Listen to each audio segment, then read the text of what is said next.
ഉത്തര കർണാടകയിലെ ഹംപിയിലൂടെയുള്ള എൻ്റെ യാത്രയുടെ തുടർച്ച. മഴയും വെയിലും മഞ്ഞുമെല്ലാം കടന്നുപോയിട്ടും ഒരു ചെറുപുഞ്ചിരിയോടെ വിജയനഗര സാമ്രാജ്യത്തിൻ്റെ സകലമാന സമൃദ്ധിയും ഇപ്പോഴും നമുക്ക് ഉൾക്കൊള്ളാവുന്ന വിധം നിലകൊള്ളുന്ന ഹംപി. ഒരു ഗൈഡിൻ്റെ സഹായമില്ലാതെ വളരെ നന്നായി 2 ദിവസങ്ങൾക്കുള്ളിൽ ഹംപി സന്ദർശിക്കാനുള്ള വഴികളുടെ 2ാം ഭാഗം, എപ്പിസോഡ് 2. ഹംപി എന്ന പുരാതന നഗരത്തിലൂടെ ആദ്യ ദിനം രാവിലെ സന്ദർശിച്ച പ്രധാന 6 ഇടങ്ങൾ ചേർത്ത എപ്പിസോഡ് 1ൻ്റെ ലിങ്ക് താഴെ ഡിസ്ക്രിപ്ഷനിൽ കൊടുത്തിട്ടുണ്ട്. എപ്പിസോഡ് 1 കാണാത്തവർ ആ ലിങ്കിൽ കയറുമെന്ന പ്രതീക്ഷയോടെ എപ്പിസോഡ് 2 ആരംഭിക്കട്ടെ.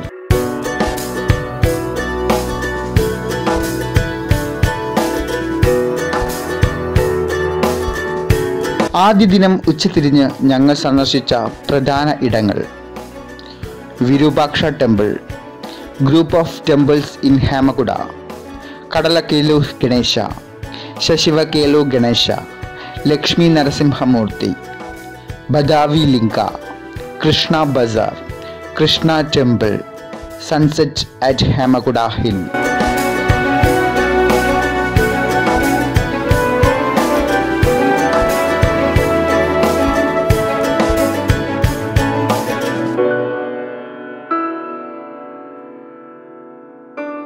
വിരൂപാക്ഷ ടെമ്പിൾ. ഉച്ചതിരിഞ്ഞ് ആദ്യ സന്ദർശനം പ്രസിദ്ധമായ വിരൂപാക്ഷ ടെമ്പിളിലേക്കായിരുന്നു. ഹംപി ഒരു ക്ഷേത്ര നഗരം കൂടിയാണ്. ഹംപിയിലെ ഏറ്റവും പഴക്കം ചെന്ന ഒരു ക്ഷേത്രമാണിത്. ഡെക്കാൻ സുൽത്താൻമാരുടെ ആക്രമണത്തിൽ ഒരു പിടി നാശനഷ്ടങ്ങൾ സംഭവിച്ചുവെങ്കിലും ഇപ്പോഴും പൂജാകർമ്മങ്ങൾ നടത്തുന്ന ക്ഷേത്രമാണിത്. വിരൂപാക്ഷ എന്നറിയപ്പെടുന്ന ശിവന്റെ രൂപമാണ് ഇവിടുത്തെ പ്രതിഷ്ഠ. 2 വലിയ ഗോപുരങ്ങൾ ഈ ക്ഷേത്രത്തിൻ്റെ പ്രത്യേകതയാണ്. ഗോപുര കവാടത്തിന് 165 അടി ഉയരമുണ്ട്. ഇത് ബിസ്തപ്പയ്യ ഗോപുരം എന്നാണ് അറിയപ്പെടുന്നത്. ഇതുവഴി പ്രവേശിച്ചാൽ കടന്നെത്തുക വിശാലമായ അകത്തളത്താണ്. ഈ ക്ഷേത്രത്തിൻ്റെ ഏതാനും ഭാഗങ്ങൾ 10ാം നൂറ്റാണ്ടിൽ നിർമ്മിക്കപ്പെട്ടതാണെന്ന് കരുതപ്പെടുന്നു. എന്നാൽ ഇവിടെയുള്ള 2ാമത്തെ ഗോപുരം കൃഷ്ണദേവരായരുടെ ഭരണകാലത്താണ് പണിതീർത്തത്. ആദ്യ ഗോപുരവും മുറ്റവും കടന്ന് അകത്തേക്ക് പ്രവേശിക്കണമെങ്കിൽ പ്രവേശന ടിക്കറ്റ് എടുക്കണം. ഒരാൾ എന്നോട് വീഡിയോ ക്യാമറയ്ക്ക് 500 രൂപയാണ് ആവശ്യപ്പെട്ടത്. സ്റ്റിൽ ക്യാമറയാണെങ്കിൽ 50 രൂപ മാത്രം. അതൊരു പിടിച്ചുപറിയാണ്. ചിലരുടെ പക്കൽ നിന്ന് 100 രൂപയാണ് വീഡിയോ ക്യാമറയ്ക്ക് ആവശ്യപ്പെട്ടതെന്ന് ഞാൻ കേട്ടു. തോന്നിയ പോലെയുള്ള ചാർജ്. അല്പം ഈർഷ്യം തോന്നി.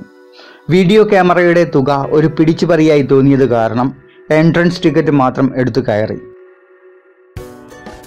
അകത്ത് മനോഹരമായ നിരവധി കൊത്തുപണികൾ ദൃശ്യമായിരുന്നു. രംഗമണ്ഡപത്തിൻ്റെ ചുവരിൻ്റെ മേൽഭാഗത്തും മേൽക്കൂരയ്ക്കിടയിലുമായി ഇലകൾ കൊണ്ടും പഴച്ചാറുകൾ കൊണ്ടും വരച്ച പല വർണ്ണത്തിലുള്ള ചിത്രങ്ങൾ ഇപ്പോഴും വലിയ പരിക്കുകളൊന്നും ഏൽക്കാതെ നിൽക്കുന്നു. വിരൂപാക്ഷ ക്ഷേത്രത്തിൻ്റെ പുഴയോട് തിരിഞ്ഞിരിക്കുന്ന ഭാഗത്തെ ചുമരിന് ഒരു വലിയ ദ്വാരമുണ്ട്. ഈ ദ്വാരത്തിലൂടെ വരുന്ന പ്രകാശം എതിർവശത്തെ ചുവരിൽ പതിക്കുന്നിടത്ത് പുറത്തുള്ള ഗോപുരത്തിൻ്റെ തലകീഴായ നിഴൽ കാണുന്നു. ഒരു സാങ്കേതിക വിദ്യയുടെയും സഹായമില്ലാതെയാണ് ഇത് സാധ്യമാവുന്നത്. വിരൂപാക്ഷ ടെമ്പിളിൽ നിന്നും ഇറങ്ങി ഇടതുവശത്തെ കുന്നിൻ മുകളിലേക്ക് നടന്നു കയറി. അകലെ നിന്ന് നോക്കുമ്പോഴേ ആ കുന്നിൻ്റെ മനോഹാരിത നമ്മെ വല്ലാതെ ആകർഷിക്കും. Group of temples in Hemakuta. ഭാഗികമായി തകർന്നതും അല്ലാത്തതുമായ ഒട്ടേറെ ക്ഷേത്രങ്ങൾ. ഏകദേശം 35ഓളം ക്ഷേത്രങ്ങൾ ഹേമകുട ഹിൽസിൽ കാണപ്പെടുന്നു. മറ്റുള്ള കുന്നുകളെ അപേക്ഷിച്ച് ഹേമകുട ഹിൽസ് കയറാൻ അത്ര സ്റ്റീപ്പായി തോന്നുകയില്ല. വലിയ ബുദ്ധിമുട്ടില്ലാതെ എത്തിച്ചേരാനാവും. ഹംപിയിലെ ഏറ്റവും പ്രാചീനമായ ക്ഷേത്ര സമുച്ചയങ്ങൾ. ഹേമകുടയുടെ നിറുകയിലാണ് കൂടുതൽ ക്ഷേത്രങ്ങളും കാണപ്പെടുന്നത്. ഭൂരിഭാഗം ക്ഷേത്രങ്ങളിലും ശിവനെയാണ് ആരാധിക്കുന്നത്. ഹംപിയിൽ കാണപ്പെടുന്ന മറ്റു ക്ഷേത്രങ്ങളിലെ നിർമ്മാണ ശൈലിയിൽ നിന്നും വളരെ വ്യത്യസ്തമായ ശൈലിയാണ് ഈ ക്ഷേത്രങ്ങൾക്കുള്ളത്.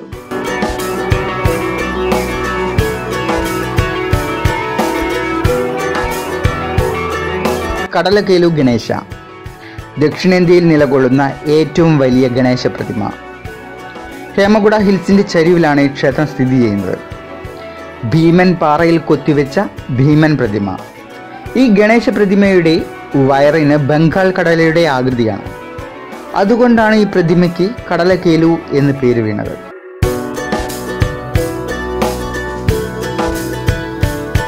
ശശിവകേലു ഗണേശ, ഒറ്റക്കല്ലിൽ നിർമ്മിച്ചെടുത്ത മറ്റൊരു ഗണേശ പ്രതിമ. ശശിവകേലു എന്നാൽ കടുകുമണി എന്നാണ് കന്നഡയിൽ അർത്ഥമാക്കുന്നത്. ഒരു മസ്റ്റാർഡ് കടുക് കച്ചവടക്കാരനാണ് ഇത് സ്ഥാപിച്ചതെന്ന് പറയപ്പെടുന്നു. ഗണപതി പ്രതിമയുടെ ഉദരത്തിൽ ഒരു പാമ്പിനാൽ ചുറ്റപ്പെട്ടതായി നമുക്ക് ദൃശ്യമാകും. ഭക്ഷണപ്രിയനായ ഗണേശൻ വയറു നിറയെ ഭക്ഷണം കഴിച്ച് പൊട്ടുന്ന അവസ്ഥയിലേക്ക് കടന്നപ്പോൾ മറ്റൊരു വഴിയുമില്ലാതെ സമീപത്തുകൂടി കടന്നുപോയ പാമ്പിനെ വയറ്റിൽ ചുറ്റുകയായിരുന്നുവെന്ന് പുരാണകഥ. എന്തായാലും ഭാവനയെ മനോഹരമായി കല്ലിൽ കൊത്തിവെച്ചിരിക്കുന്നു. ഹേമകുട ഹിൽസിൽ നിന്നും താഴേക്ക് ഇറങ്ങി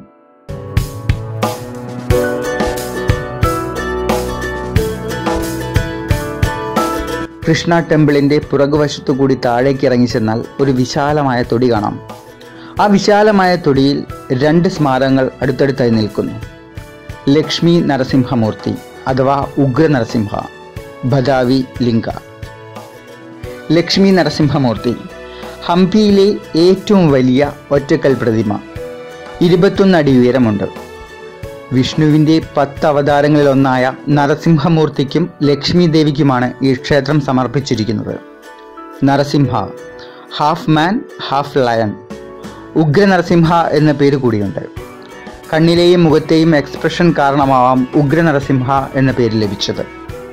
യഥാർത്ഥ പ്രതിമയിൽ ലക്ഷ്മി ദേവിയുടെ ഒരു ചെറിയ പ്രതിമ നരസിംഹത്തിൻ്റെ ഇടത്തുഭാഗത്തെ മടിയിലായിരിക്കുന്ന രീതിയിലായിരുന്നു പ്രതിമാ നിർമ്മാണം. എന്നാൽ ഡക്കാൻ സുൽത്താൻമാരുടെ ആക്രമണത്തിൽ ഒരു കൈ തകർക്കപ്പെട്ടു. അതിൻ്റെ അടയാളങ്ങൾ നരസിംഹ പ്രതിമയിൽ സൂക്ഷ്മമായി നിരീക്ഷിച്ചാൽ ബോധ്യപ്പെടും. ഇപ്പോൾ ലക്ഷ്മി ദേവിയുടെ ആ പ്രതിമ കമലാപൂരിലെ ആർക്കിയോളജിക്കൽ മ്യൂസിയത്തിൽ സൂക്ഷിച്ചിട്ടുണ്ട്. ബദാവി ലിംഗ, ഹംപിയിലെ ഏറ്റവും വലിയ ഒറ്റക്കൽ ശിവലിംഗം. 3 മീറ്റർ ഉയരമുള്ള ഈ ഒറ്റക്കൽ പ്രതിമ ബ്ലാക്ക് സ്റ്റോൺ കൊണ്ടാണ് നിർമ്മിച്ചിരിക്കുന്നത്. ബദ്വ, ലിംഗ എന്നീ 2 വാക്കുകൾ ചേർന്നതാണ് ബദാവി ലിംഗ. പ്രാദേശിക ഭാഷയിൽ ബദ്വ എന്നാൽ പുവർ, ലിംഗ റെപ്രസെൻറ്റ്സ് ശിവ. വളരെ ദരിദ്രയായ ഒരു കർഷക സ്ത്രീയാണ് ഈ ഒറ്റക്കൽ ശിവലിംഗം ഇവിടെ സ്ഥാപിച്ചതെന്ന് വിശ്വസിക്കപ്പെടുന്നു. അതുകൊണ്ടാണ് ഈ പേരിൽ അറിയപ്പെടുന്നത്. ബദാവി ലിംഗയുടെ ചുറ്റിലും വെള്ളം നിറഞ്ഞിരിക്കുന്നതായി കാണാം. ശിവന്റെ 3 കണ്ണുകൾ, തൃക്കൺ, ഇതിൽ കൊത്തിയെടുത്തിട്ടുണ്ട്.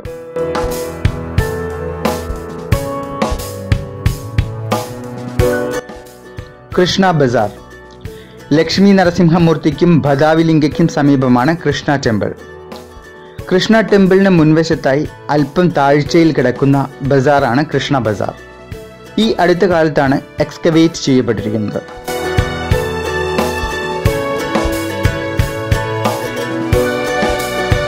കൃഷ്ണ ടെമ്പിൾ AD 1513 കൃഷ്ണദേവരായരുടെ കാലത്ത് നിർമ്മിക്കപ്പെട്ട ക്ഷേത്രം.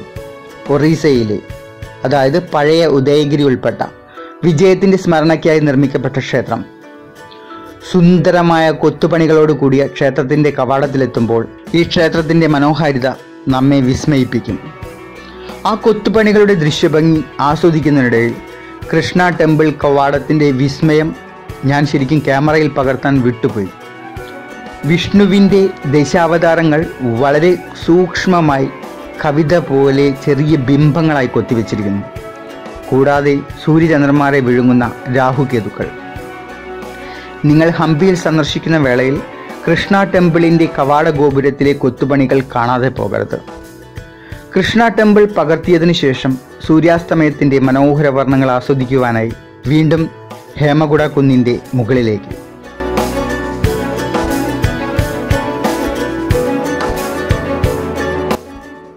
Sunset at Hemakuta hill. പകലിൻ്റെ വെളിച്ചത്തിന് മങ്ങലേറ്റു തുടങ്ങി. ഇപ്പോൾ ഹേമകുട കുന്നിൻ്റെ നെറുകയിലെ ക്ഷേത്ര ദൃശ്യങ്ങൾ തികച്ചും വ്യത്യസ്തമായ ഫ്രെയിമുകളാണ് ജനിപ്പിക്കുന്നത്. വിദേശികളും സ്വദേശികളുമായി നിറയെ ആളുകൾ, എന്നിട്ടും തികച്ചും ശാന്തമായ അന്തരീക്ഷം. വലതുവശത്തെ കുന്നിൻ ചെരുവിനരികെ പ്രസിദ്ധമായ വിരൂപാക്ഷ ക്ഷേത്രം. സൂര്യാസ്തമയം പകർത്താനായി ഞങ്ങൾ ഒരിടം കണ്ടെത്തി. ഒരു ഗണപതി ക്ഷേത്രവും ഇല പൊഴിഞ്ഞ ഒരു മരച്ചില്ലയും. എവിടെയെല്ലാമോ കണ്ടുമറന്ന ഫ്രെയിം. വാൻറ്റോ അസ്തമയ സൂര്യൻ്റെ വേഷപ്പകർച്ച കൗതുകത്തോടെ നോക്കി നിന്നു. പ്രകൃതി മാനത്തൊരുക്കുന്ന വർണ്ണ വിസ്മയങ്ങൾ. അതിൽ ചുവന്ന രശ്മികൾ വാൻറ്റോവിൻ്റെ കവിളുകളിൽ പതിച്ചപ്പോൾ ആകാശത്ത് ദൃശ്യമായ ചുവപ്പിനേക്കാൾ ഗാഢത കവിളിൽ നിറഞ്ഞു നിന്നു. ഇരുട്ട് പതുക്കെ കനം വെച്ച് തുടങ്ങി. ഹേമകുട കുന്നിലെ സെക്യൂരിറ്റി വിസിൽ മുഴക്കി. കുന്നിറങ്ങാനുള്ള സമയമായെന്ന ഓർമ്മപ്പെടുത്തൽ. ഇരുട്ട് നന്നായി കനത്താൽ കുന്നിറങ്ങുക കുറച്ച് ബുദ്ധിമുട്ടാവും. അതുകൊണ്ടായിരിക്കണം സെക്യൂരിറ്റി വിസിൽ മുഴക്കുന്നത്. ഞങ്ങൾ ഹേമകുട മലയിറങ്ങി. വിരൂപാക്ഷ ടെമ്പിളിന് മുന്നിലെത്തി. വിരൂപാക്ഷ ടെമ്പിളിൻ്റെ പ്രവേശന ഗോപുരം രാത്രിയിൽ പകർത്തി. പകൽ പോലെ അത്ര ആൾത്തിരക്ക് അനുഭവപ്പെട്ടില്ല. ഹംപിയിലെ ഒരു പകൽ അവസാനിക്കുമ്പോൾ കേട്ടുകഴിഞ്ഞ ഹംപിയേക്കാൾ എത്രയോ മടങ്ങ് സുന്ദരവും ആശ്ചര്യവും കലാത്മകവുമായ ഒരു ഹംപിയാണ് ഞങ്ങൾക്ക് മുന്നിൽ തെളിഞ്ഞത്. രാത്രി ഒന്ന് എളുപ്പം അവസാനിച്ചിരുന്നെങ്കിൽ എന്നോർത്തു. ഇനി നാളെ സന്ദർശിക്കാനുള്ള ഇടങ്ങൾ അതുമാത്രമായിരുന്നു മനസ്സിൽ. ഡ്രസ്സ് വാങ്ങിക്കാനുള്ള ഉദ്ദേശത്തോടെ ഞങ്ങൾ വിരൂപാക്ഷ ടെമ്പിളിന് സമീപത്തെ ഹംപി ബസാറിലേക്ക് നീങ്ങി. 2-ാം ദിവസം മോർണിംഗിൽ സന്ദർശിച്ച പ്രധാന ഇടങ്ങൾ എപ്പിസോഡ് 3 അടുത്ത വീഡിയോയിൽ നിങ്ങൾക്ക് കാണാം. എപ്പിസോഡ് 2 ഇവിടെ അവസാനിപ്പിച്ചുകൊണ്ട് താൽക്കാലികമായി നിങ്ങളോട് വിട പറയുന്നു. സ്നേഹത്തോടെ പ്രസൂൺ ബാനർജി.